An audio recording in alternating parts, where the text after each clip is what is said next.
জান্নাতের বাজারের বর্ণনা। আনাস ইবন মালেক রাদিয়াল্লাহু আনহু থেকে বর্ণিত, রাসূলুল্লাহ সাল্লাল্লাহু আলাইহি ওয়াসাল্লাম বলেন, জান্নাতে একজন আওয়াজ দানকারী আওয়াজ দিয়ে বলবে, তোমরা এখন থেকে চিরসুস্থ, কখনো অসুস্থ হবে না। তোমরা এখন থেকে চিরদিন জীবিত, আর মৃত্যু বরণ করবে না। তোমরা এখন থেকে চিরযুবক, আর কোনোদিন বৃদ্ধ হবে না। তোমরা এখন থেকে চিরস্থায়ী নিয়ামত ও সুখ শান্তিতে থাকবে, কখনো দুঃখ বেদনার সম্মুখীন হবে না। গিয়ে একথাই আল্লাহ নিম্নোক্ত আয়াতে বলেন। তাদেরকে ডেকে বলা হবে, তোমাদের আমলের বিনিময়ে তোমরা এ জান্নাত লাভ করেছ। মুসলিম 2-3-7। রাসূলুল্লাহ সাল্লাল্লাহু আলাইহি ওয়াসাল্লাম ইরশাদ করেছেন, জান্নাতে একটি বাজার আছে, সেখানে জান্নাতীগণ প্রতি শুক্রবার যাবে।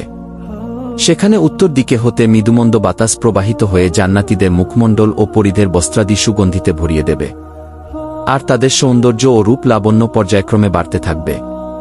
সুতরাং তারা অত্যন্ত সুন্দর ও লাবণ্যময় হয়ে নিজেদের স্ত্রী নিকট ফিরে আসবে।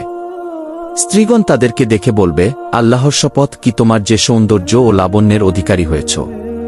আবার পুরুষগণও বলবে, আল্লাহর কসম, আমরা তোমাদের কাছ হতে যাবার পর তোমাদের রূপলাবণ্য ও সৌন্দর্য অনেক গুণ বৃদ্ধি পেয়েছে। মুসলিম 2-3-3।